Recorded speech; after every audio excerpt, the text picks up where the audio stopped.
So there's a scene in The Matrix where the kid bends the spoon with his mind, and he says to Neo, there is no spoon. Now, reality can be bent to your will. You can literally mold reality to whatever you want it to be using your perception on how it works. So the physical illusion that we live in, all of this, none of this shit's real. If you've ever taken psychedelics, or if you've had a near-death experience, or anything along those lines, some sort of severe trauma where you get detached from reality, they all link. And everything is the exact same when you take these things or when you go through these experiences. They're all connected and you all get the same experience. The physical world that we live in, like all this, the sofa, me, none of this is actually real in terms of the cosmos of the universe. It's a simulation, and this simulation is kind of like a mirror. It's a reflection to your consciousness, which is your soul or your mind or God or whatever you want to refer to that higher power as. Now, what I mean by this is how you can use this in a practical way to get anything you want in this physical simulation is you need to start understanding the power of your perception. If you step outside the house today and you're like, oh, it's cloudy and it's cold and it's a shit depressing day and I've got to go to work and you're in this depressed mindset, that perception is going to be confirmed. Your subconscious mind confirms the bias that you put into it.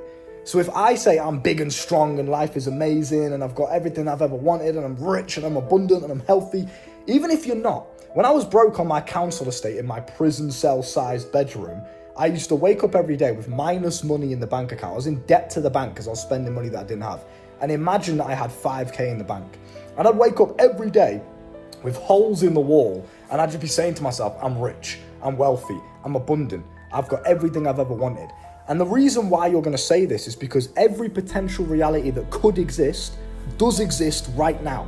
Time is a man-made construct. The way we perceive time, like, oh, there's a past, there's a present and a future, that's not real. It's a human perception of things because our human vibration couldn't conceptualize how time actually works. It's more like a tunnel. And again, why do I know this? Why am I some random 23-year-old telling you this? Hypothetically, in a different universe, if I've ever taken psychedelics before, obviously in a video game world, I would understand this, right? I'm just saying that. Now, you understand that time is a tunnel, and the version of time that you experience in this current present moment is all down to your perception.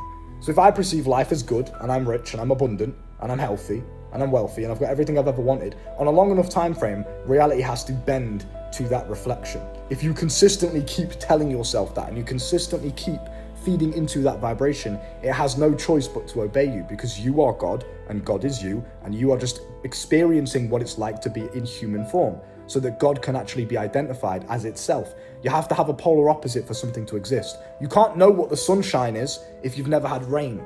You understand? God doesn't know that it's God if it doesn't play as the humans sometimes.